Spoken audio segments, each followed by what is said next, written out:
Japan की इन पहाड़ियों में एक ऐसा गांव है जहां घर आज भी खड़े हैं, रास्ते अब भी मौजूद हैं, लेकिन इंसान नहीं।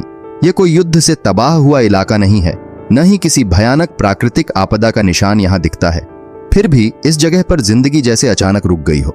इस गांव का नाम है नागोरो और इसकी कहानी किसी धमाके की नहीं, किसी चीख की नहीं, बल्कि इंसानों के चुपचाप गायब हो जाने की कहानी है।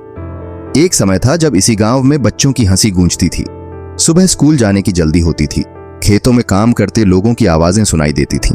हर घर में रोशनी थी, हर रास्ते पर कदमों की आहट थी।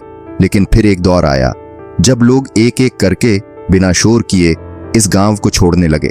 शहरों की रोशनी, बेहतर नौकरियां, आधुनिक जिंदगी का सपना, इन सब ने नागोरो को धीरे धीरे पीछे छोड़ दिया। युवा पहले गए, फिर परिवार टूटे और अंत में सिर्फ खाली घर बच गए। साल 2000 आया और नागोरो के स्कूल में आखिरी बच्चा भी चला गया।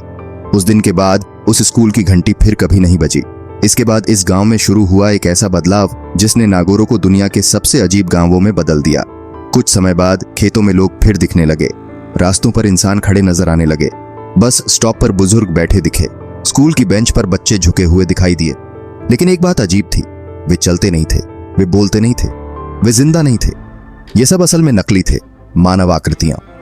इन आकृतियों को बनाया एक महिला ने, जिसने शहर की जिंदगी छोड़कर दोबारा नागोरो लौटने का फैसला किया था।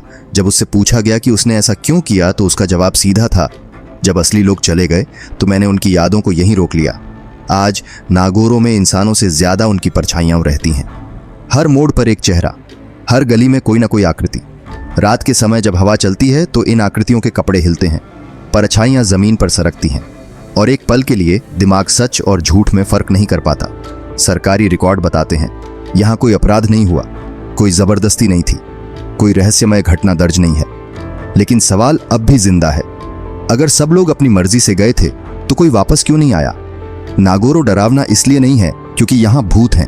नागोरो डरावना इसलिए है क्योंकि ये हमें हमारा भविष्य दिखाता है। एक ऐसा भविष्य जहां इमारतें बची हैं, रास्ते मौजूद हैं, लेकिन इंसान नहीं। नागोरो में लोग गायब नहीं हुए, शायद अगली बारी हमारी है।